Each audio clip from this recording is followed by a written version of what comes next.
This is a great way that I do research whenever there's a party going on.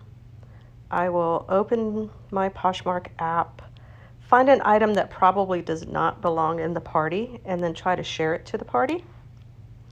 And then it will tell you that that item does not qualify to be part of the party, and it will ask you to either say okay or to look at the details. So I go to the details, and in the details you'll see what brands are allowed.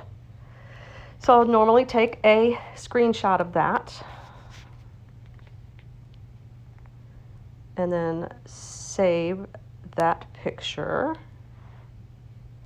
to do research with later. Now, most of these brands that are in this particular party, which is the boho party, I know about already, but a lot of times, like for streetwear or some of the higher end like designer items, they will have certain brands that I've never heard of or that I don't see very often. So it's a good reminder of the types of things to look for.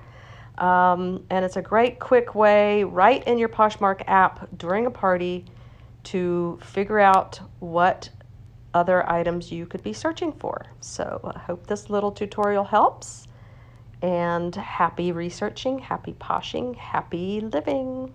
Bye.